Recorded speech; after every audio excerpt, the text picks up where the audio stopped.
The tide of war appears to be turning against the Myanmar military regime. Within the space of a few days, several towns, these were captured.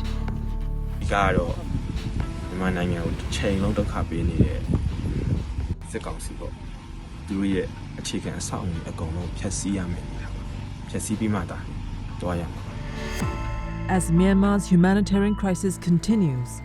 3 years since the military takeover, There have been over 2 million people displaced. when the dust settles, what will become of the beleaguered country? We will see a lot of different armed groups controlling their own territory.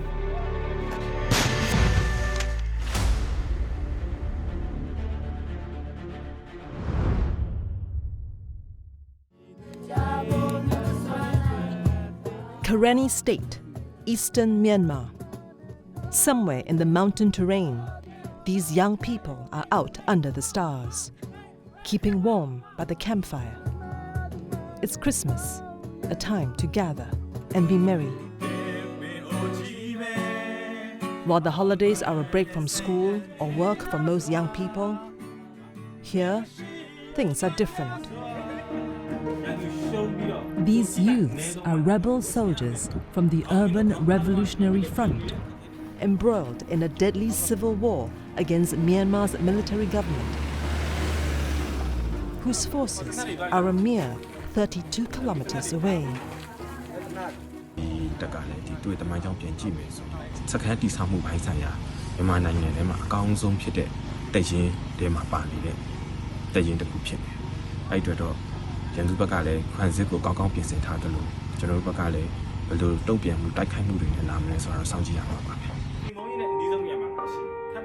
The URF is an armed resistance group which formed in 2021.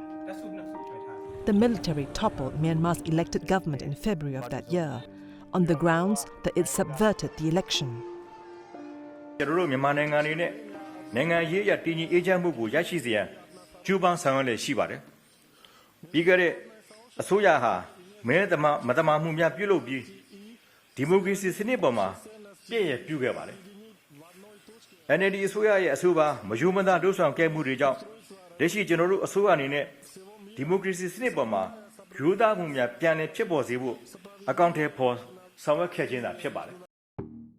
The military took control, forming a government known as the State Administration Council, or SAC.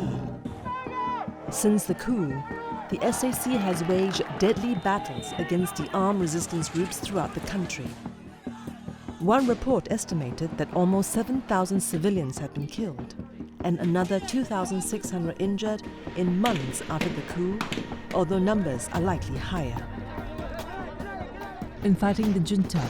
resistance groups like the URF have found themselves outgunned.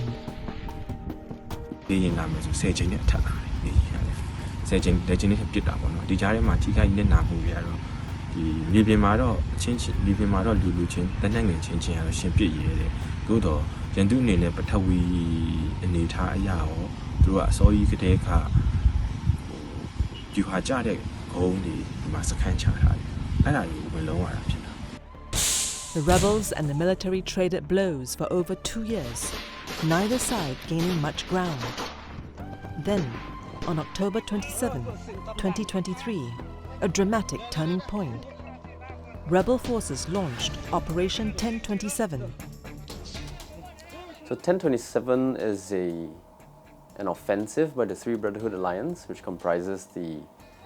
Myanmar National Democratic Alliance Army, the Ta'ang National Liberation Army, and the Arakan Army. So these three ethnic armed organizations have taken over hundreds of military outposts and bases and taken over about a dozen key towns in northern Shan State. And I think they've gained territory at quite a surprising rate. Since the coup, we've not seen anything like this. And within the space of a few days, several towns, district-level towns, border, I think the more strategic locations along the trade route with China, these were captured. Morgan Michaels, of the International Institute for Strategic Studies leads the production of the Myanmar conflict map, which shows the state of the armed conflict in the country. So 1027 was launched in northern Shan State along the border with China. The Brotherhood Alliance so far has been able to capture the Kokine self-administered zone in this area, and the other is the Palong self-administered zone in this area. We also saw intensified attacks on the regime in Sagaing,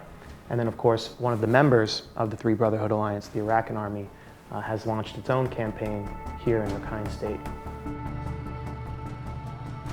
To understand the offensive, we have to first understand the ethnic makeup of Myanmar. There are 135 ethnic groups in the country, divided into 8 main ones, each concentrated in different areas. The majority are the Bama or Burmese, who live mostly in the Irrawaddy Basin. Then there are the Chin, the Kachin, the Shan, the Rakhine, the Kaya, the Karen, and the Mon. Many of these ethnic groups have been fighting for autonomy even before the coup. Myanmar has been embroiled in armed conflict for the last 75 years. Prior to the 2021 coup, fighting was mostly concentrated in the peripheries of the country. And then over the last decade, several groups rose to prominence. These are the Three Brotherhood Alliance groups. Ethnic separatist groups are collectively known as Ethnic Armed Organizations, or EAOs. After February 2021, they stepped up their fight against the military.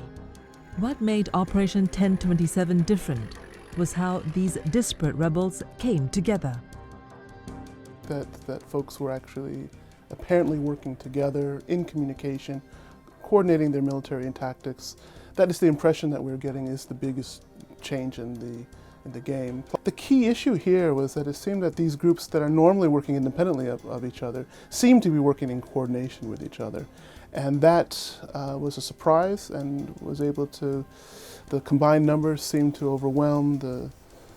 ability of these local bases and the military to push these guys away.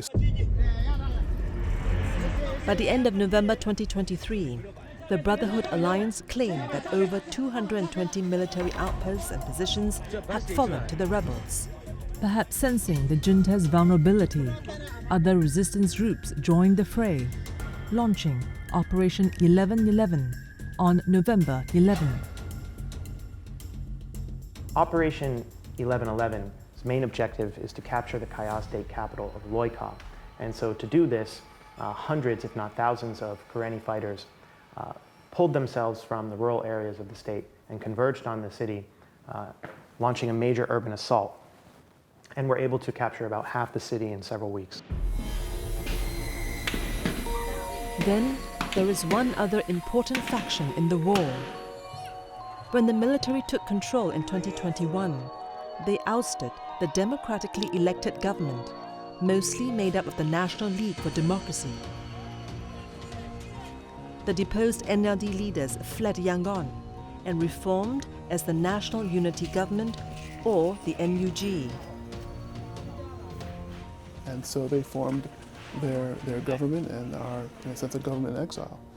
But they have a lot of support, of many of the folks who saw that their future, in a sense, had been robbed, by the actions of the military when they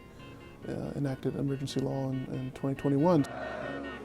And from the supporters of the NUG, and armed resistance would coalesce. These are the so-called People's Defense Forces, which rose up in opposition to the military's power grab. People's Defense Forces are mainly concentrated in the center of the country in an area known as the Dry Zone.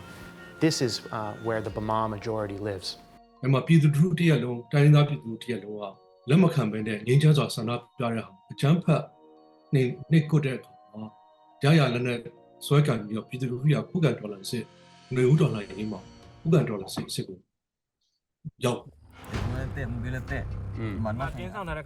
the captured city of Loi Khao,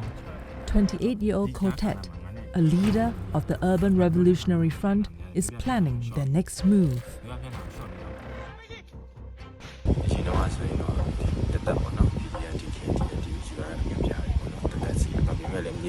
ပေါင်းမှုတွေရှိတယ်ဒီလိုလောက်စစ်စင်ရေးမှာတော့ကိုဒေတာကိုပြန်ရအောင်ယူမယ်ဆိုတဲ့ရည်ရွယ်ချက်အပြင်ဆူဆူစီစီနဲ့ဒီနေ့တွေရုပ်ထက်ပေါင်းတိုင်းကိုဝင်မယ်ဆိုတဲ့အတွေ့အခေါ်တွေအကုန်လုံးရရှိပြီးတော့စပြီးတော့တိုက်ခိုက်တာဖြစ်တယ်17ရက်17လနဲ့စခဲ့ပြီးတော့တိုက်ပွဲပေါ်ဆောင်တာဖြစ်ပြီးတော့အောင်ပွဲတွေလည်းဒီရခဲ့တဲ့စစ်စင်ရေးတစ်ခုဖြစ်တယ်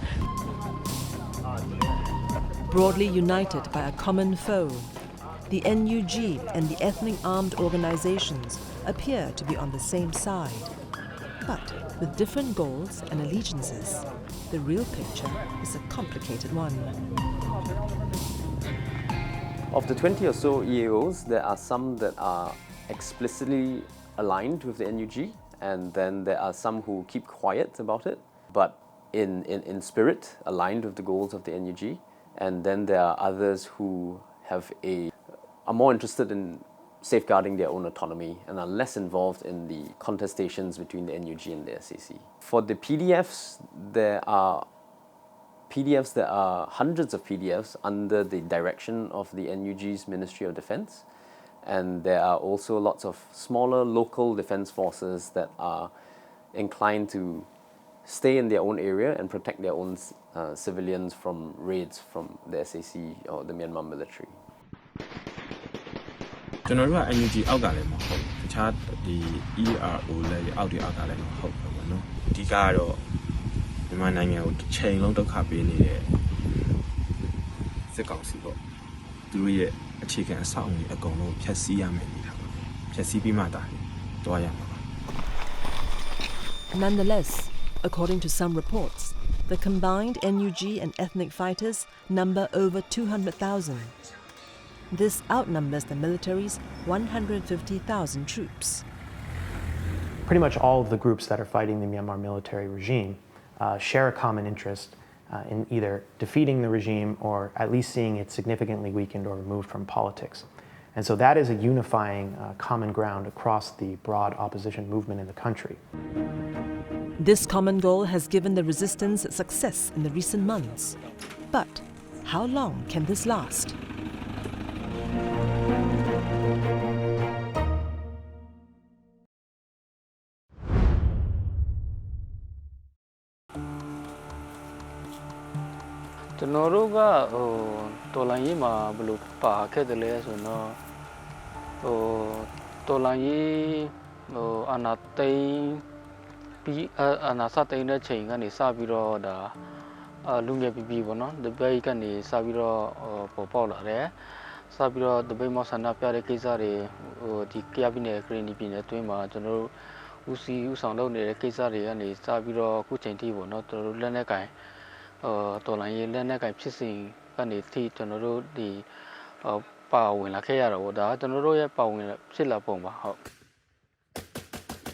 Since Operation 1027, the military junta has been on the back foot, losing territory to the rebels.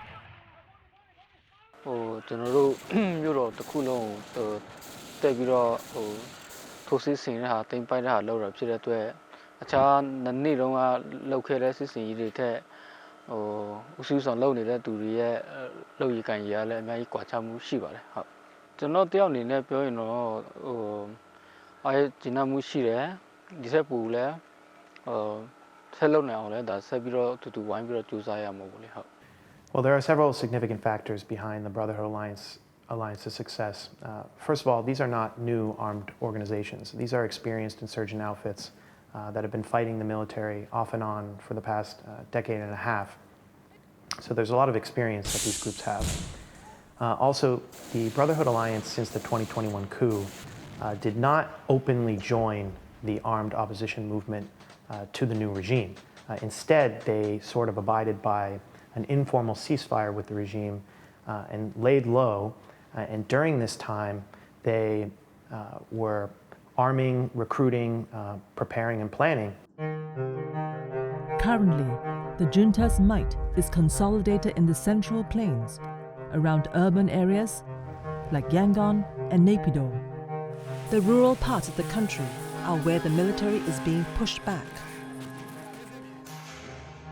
ဘာလို့မြင်လဲပေါ့နော်ဒီအရာရဲ့အတားချက်ကနေမြေဒေတာကျွမ်းကျင်မှုရှိတယ်။နောက်ကျတော့စိတ်သက်ပိုင်းဆိုင်ရာအရာအားပြည့်နေတဲ့လူတွေဖြစ်တယ်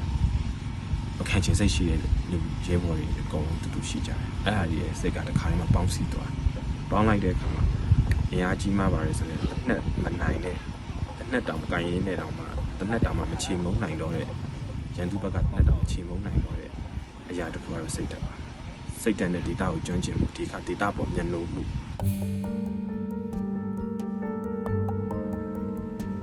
If the resolve is strong among the rebels, the picture appears different on the other side. Since 1027, thousands of junta forces have abandoned the fight.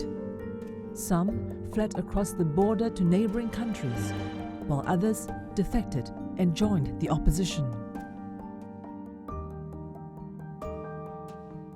ဒီကတော့ဖျက်ပြောင်းလာတဲ့စစ်သားတွေနဲ့လည်းစကားပြောပြပါတယ်နော်ဒီဒေါ်လာဖက်တွေရောက်လာတယ်သူတို့အဓိက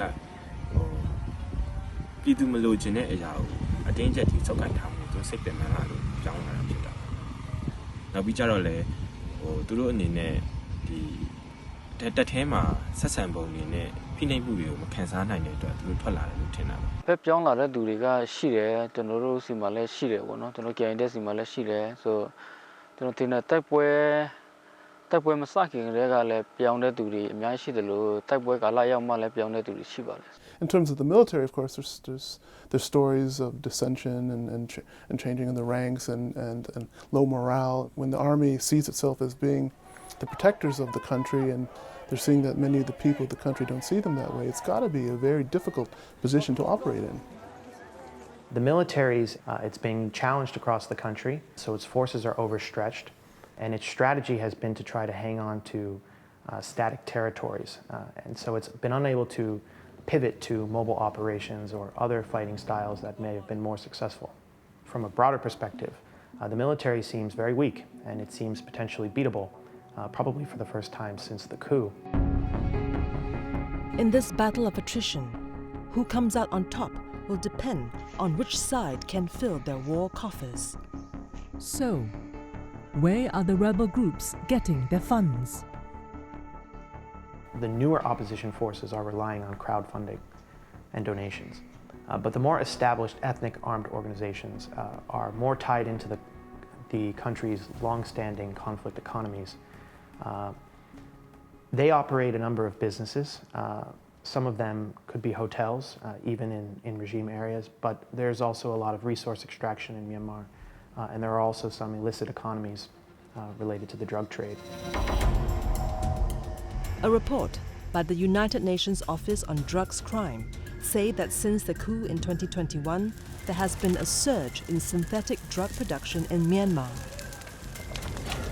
The Yaba tablet trade used to be about 2% a year that they would produce of the total that was seized in the region. We're up almost to 30% since the coup. So it's a really, really big jump by small producers. And it's coming out of the same areas where the armed groups or non-state armed groups that are basically countering the government happen to be based. There's chaos in those areas right now, which are perfect conditions for producers and traffickers. There's money to be made in the trade all along the value chain from the production point all the way through to the borders of other countries. On the other side, the military regime has the advantage of the central bank, state economy, and taxes. But it is also facing severe challenges. According to the World Bank, Myanmar's GDP is expected to grow 1% in 2024.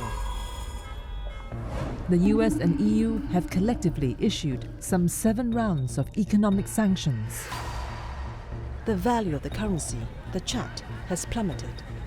Inflation has skyrocketed, and foreign investment has all but vanished. They are struggling right now because the state is weaker than it's ever been. They don't have, they're trying to recover from the economic crisis that COVID brought around.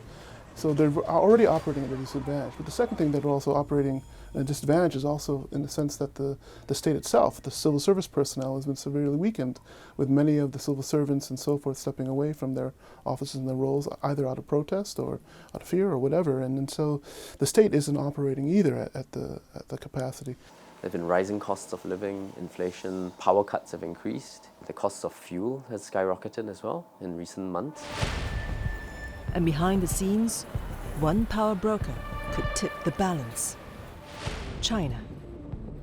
When the military grabbed power in the 2021 coup, China was one of the first countries to engage with the regime. China refused to condemn the coup and called it a major cabinet reshuffle, in effect, legitimizing the military government. China has always played a role in Myanmar's conflicts. It supports both sides. It provides diplomatic support and weapons to the military regime, and it also provides diplomatic support and at least indirectly weapons and munitions to some of the ethnic armed organizations. Myanmar and China share a border that's more than 2,000 kilometers long. Bilateral relations have traditionally been warm, with China being Myanmar's top trading partner. China's interest in Myanmar has always been one of strategic engagement. They've been there with different governments. They're interested in Myanmar's resources. They're interested in access to the Bay of Bengal. It's also part of the broader BRI framework. And so from a strategic standpoint, it's anything to stabilize the borderland area is something that I think they would promote. But as the SAC's control of the outskirts deteriorated, there was a surge in cross-border crime, including cyber scams, drug trafficking, and online gambling,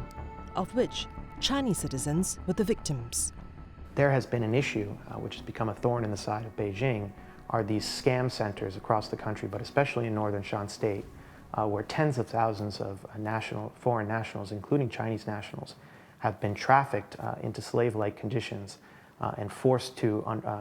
operate these digital scam centers. And so China had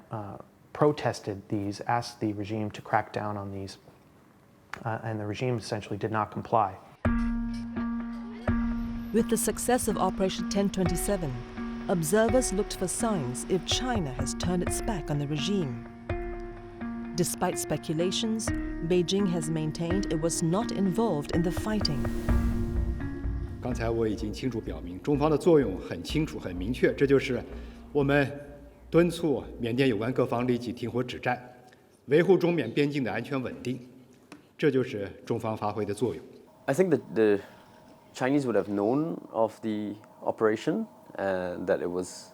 commencing soon. They have always provided military support to these ethnic armed organizations. People say that there was tacit approval. I think it's less a green light than the absence of a red light in the case of the Chinese. I think one of the key factors in the success of Operation 1027 is the firepower available to these groups. Some of these weapons are originating from other groups, but at least the base inputs for these weapons and the munitions are coming from China. And so without access to this weapons markets, these groups would have never been able to capture these territories. And so China plays an important role there. As it lost ground, the military turned to the one trump card it has: advanced weaponry in the form of airstrikes and artillery fire.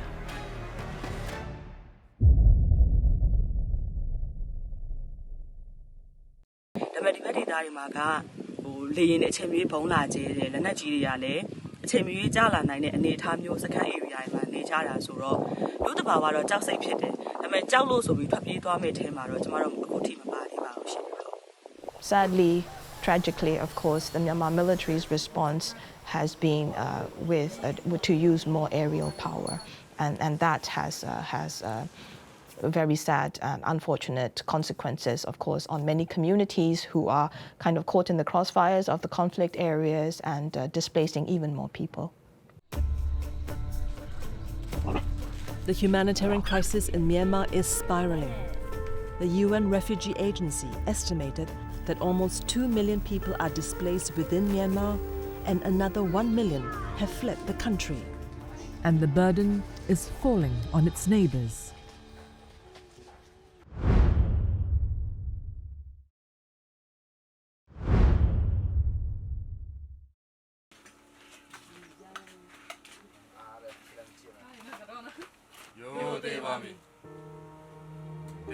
The Karen Hills of Myanmar's Shan State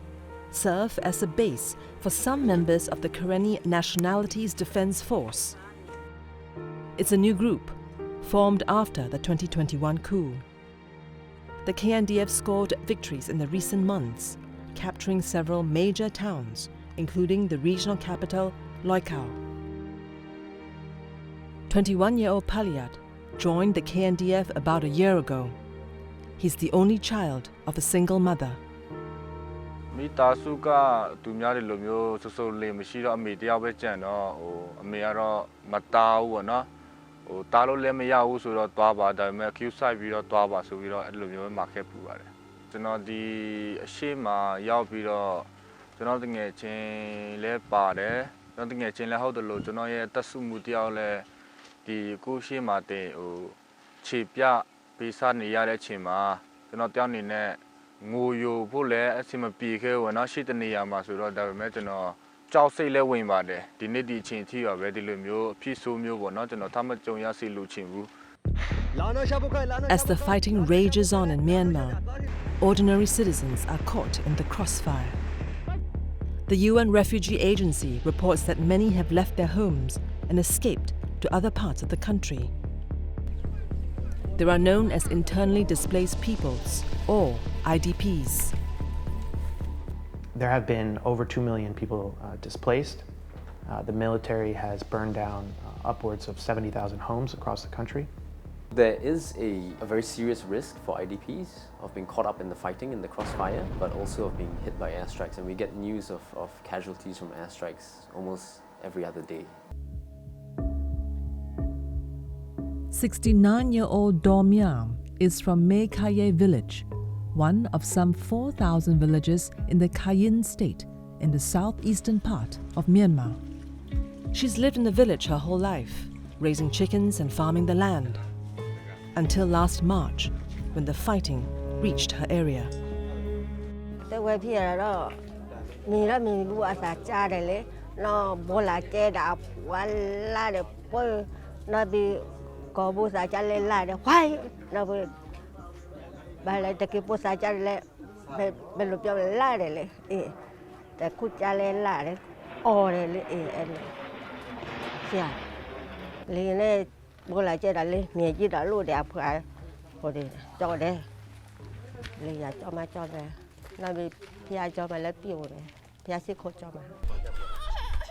Together with her daughter and 2 granddaughters, they abandoned their home and fled into the forest.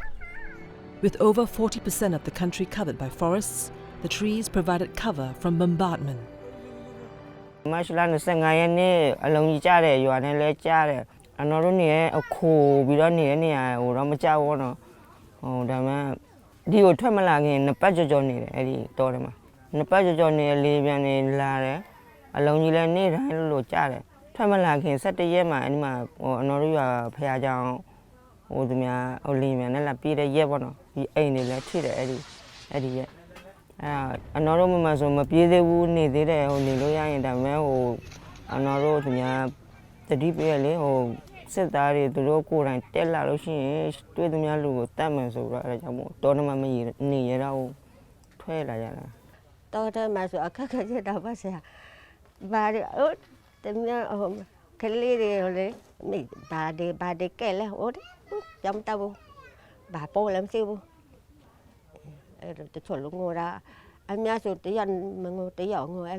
They are often cut off from aid groups because they're in conflict areas. These are very remote areas in the periphery. It's difficult to reach. The economic situation in these areas is already difficult, so there isn't necessarily stockpiles of medicine or food available to these internally displaced persons. After 2 weeks of hiding in the jungle, Dormya and her family found the nearest refugee camp on the Thongyin River, on the border with Thailand. The camp is called Thay Bo Po, and it's subdivided into 6 sites. There are some 1,400 refugees here in total.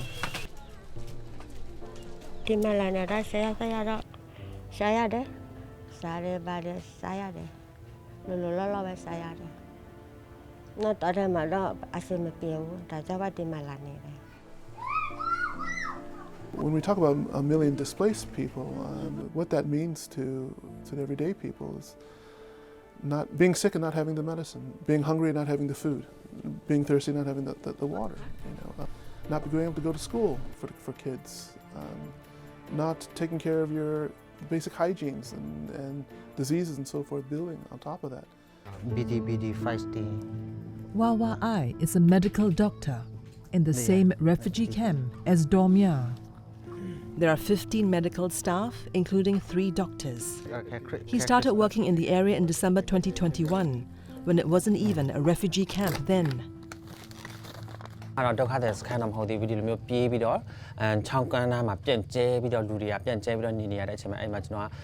ပရိုက်တာအနေနဲ့သွားပြီးတော့ကူညီပေးတယ်အဲ့မှာသွားကူညီပေးတာက2021ဒီဇင်ဘာလ1ရက်နေ့2020နေ့January February လအထိပေါ့နော်အဲ့ဒီတုန်းကပြန်ရောက်တော့မှ2020နေ့3လပိုင်းပေါ့နော်ဒီ March လမှာစပြီးတော့အဲ့ဒီမှာဒုက္ခသည်ဒီမှာလဲစစ်ဖြစ်ရောစစ်ဖြစ်တော့စစ်ဖြစ်ဒုက္ခသည်ပေါ့နော်ဒီမှာ UR မှာနေတဲ့လူတွေရောဟိုးမှာလေးကေကောအဖွဲ့လဲတချို့ဒီမှာလာပြီးတော့ခိုးလုံတဲ့လူတွေရောရှိတယ်ဒီမှာကျတော့အခက်အခဲဆုံးအရာဟိုစားဒီဆေးဝါးတွေပဲမလုံလောက်တာပေါ့နော်ဒီလူနာတွေရှိတဲ့အချိန်မှာဆိုဆေးဝါးတွေကလုံလောက်ရှိအစစ်ဖြစ်တယ်ပေါ့နော်အဲ့ဒီစင်ခေါ်မှုဆိုတာအခုတော့ကျွန်တော်တို့အတွက်ကဒီ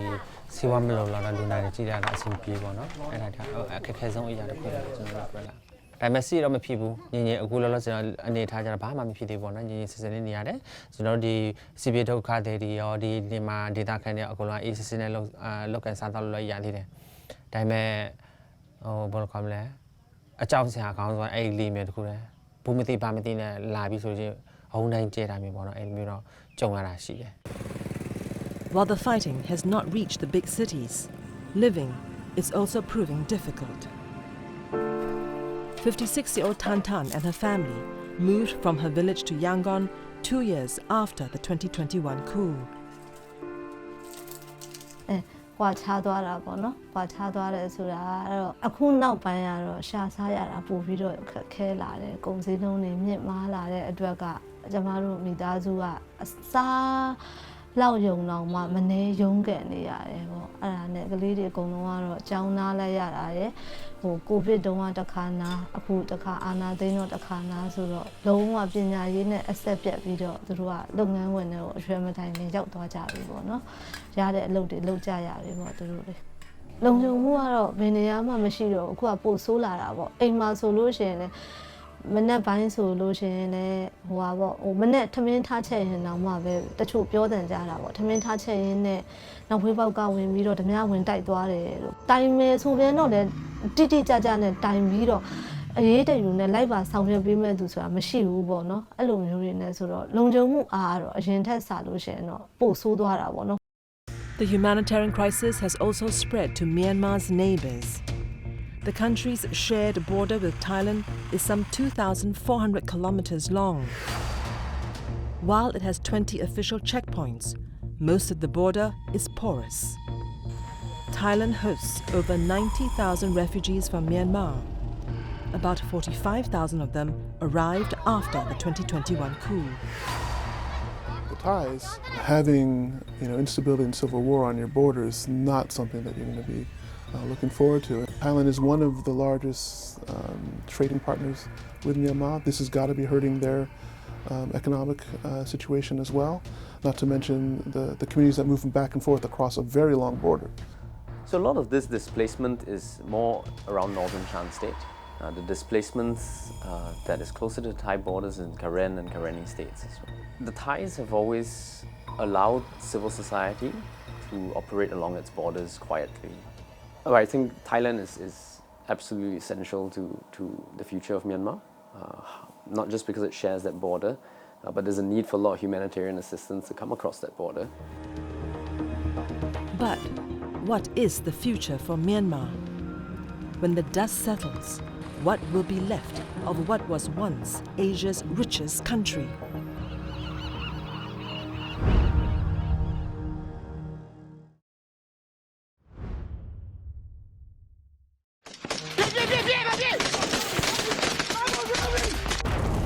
After months of intense fighting,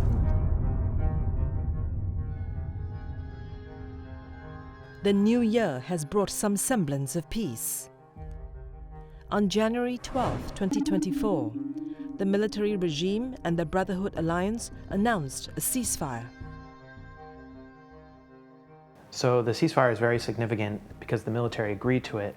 not because necessarily it was trying to achieve peace or reduction in hostilities, but because it's essentially been beaten in this area of northern Shan State. And to prevent further losses, to prevent the alliance from continuing to move on regime territories, the regime has agreed to this ceasefire.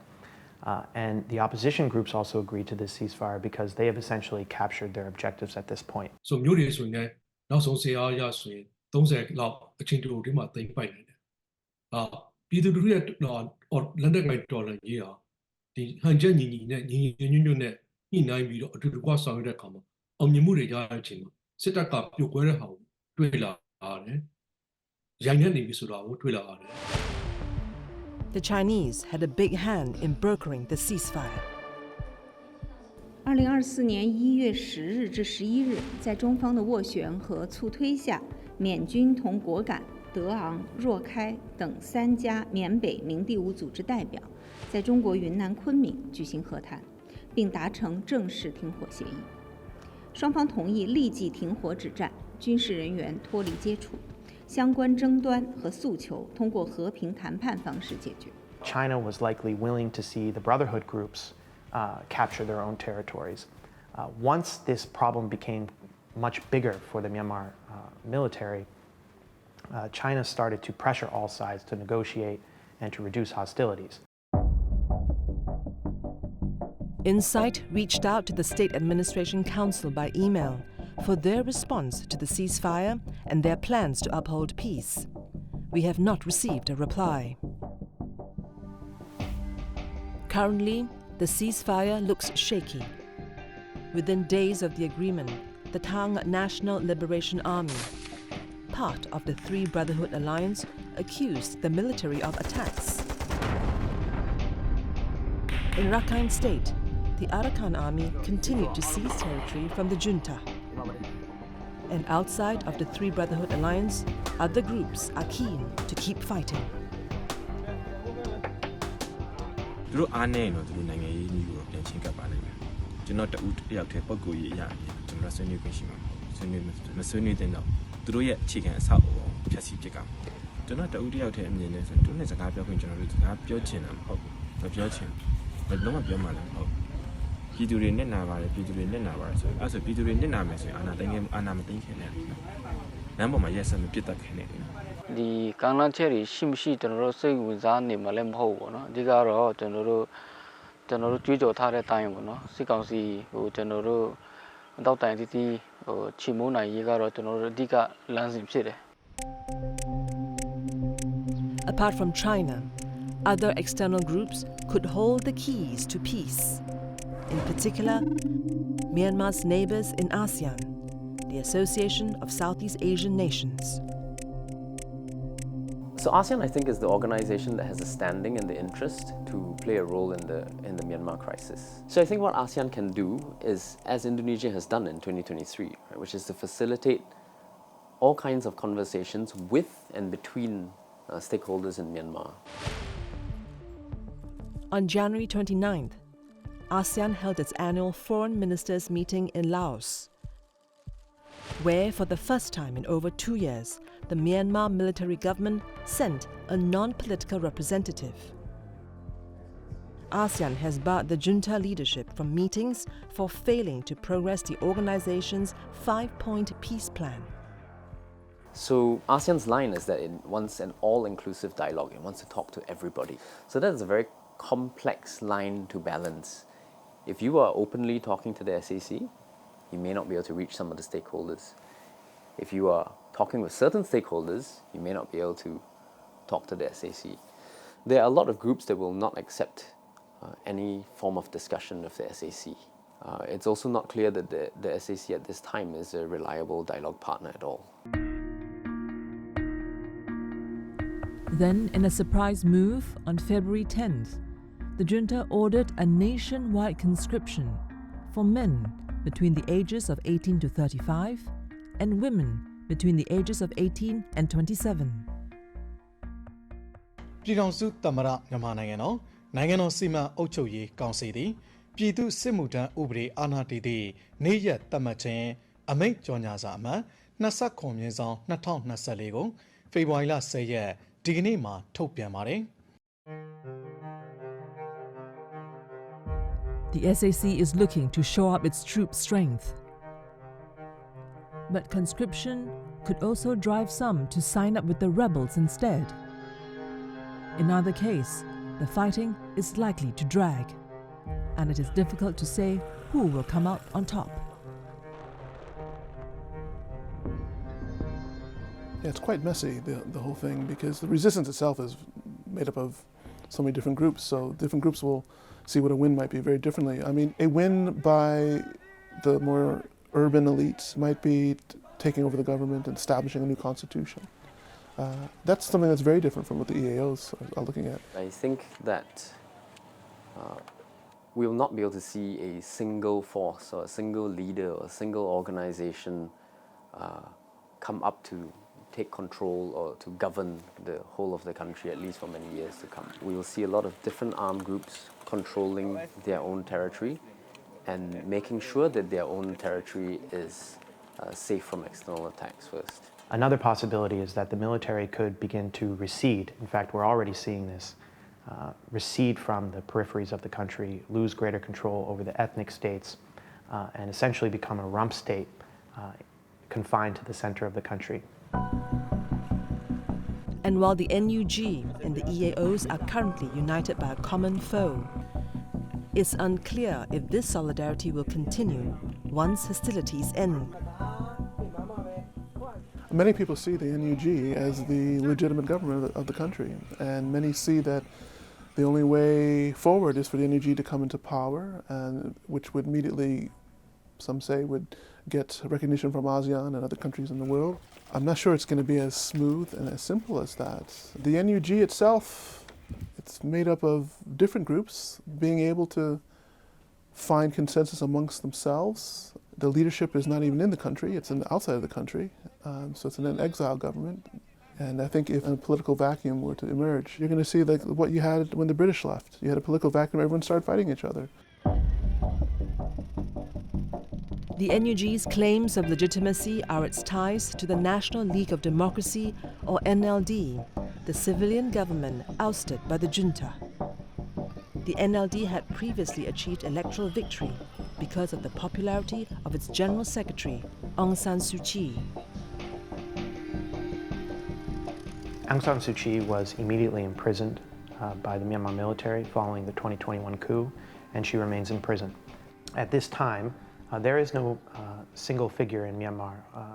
who comes close to representing the sort of unifying figurehead that Aung San Suu Kyi was for the country. So I don't think it's healthy actually to have an Aung San Suu Kyi as the savior, for the country. The system is not going to work purely through the charisma of a single person anymore. The biggest challenge is that there haven't been any leaders that have been able to articulate a cohesive vision that everyone can buy into through a language that everyone can understand, with hopes and aspirations that people can accept and work towards. A large proportion of the Myanmar population wants to create a federal democratic union. So they are very clear that this is not business as usual. It is not regime change, meaning we take away the SAC and we replace it with a set of democratic rulers. Now, whether all actors are on board with this vision of revolution and whether they agree on the same vision of revolution, that's